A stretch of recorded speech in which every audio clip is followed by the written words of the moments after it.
Maqaa Abbaa, kan Ilmaa, kan Hafuura Qulqulluu, Waaqayyo tokko. Amiin. Fakkeenya jireenya bara isa darbuu kana duukaa umbuina.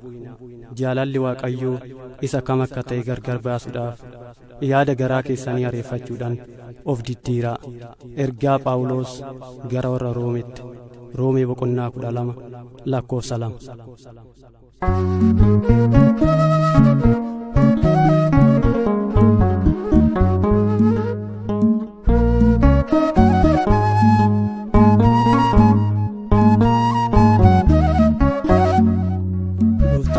Karane uesano jalate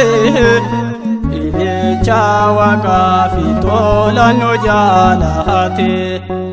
nuame Kristos eneno jebene galata galcha fi sanefane karane uesano jalate ilecha wakafitola no jalate nuame Kristos eneno jebene galata galcha fi sanefane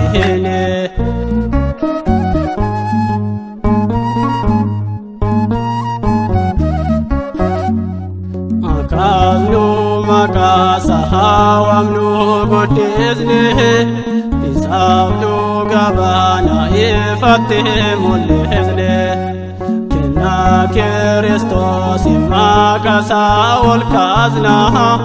ilme Maryam bayeda wansa sakarane uesano jalate ilecha wakafitola no jalate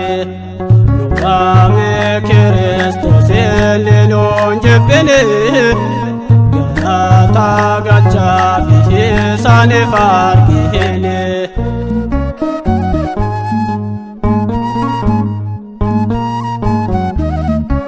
jalale sanu harare sadanu yono jebe Kristos nongano baba hajalu esano tembane nurafu degate Kristos nongane takarane esano jalate ilecha wakafitola no jalate nuame Kristos eneno jebene galata galcha fi sanefane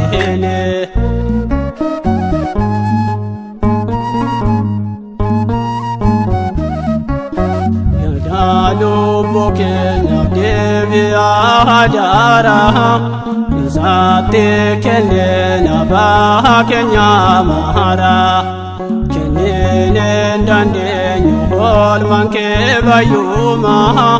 umako wolfadu hatumu haduma takarane uesano jalate ilecha wakafitola no jalate nuame Kristos eneno jebene galata galcha fi sanefane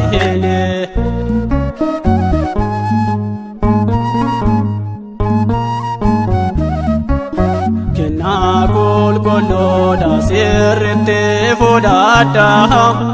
abume sae gagara sakabada nikabana fano hengano tasuma isato noe gagal galab ganama takarane uesano jalate ilecha wakafitola no jalate nuame Kristos eneno jebene galata galcha fi sanefane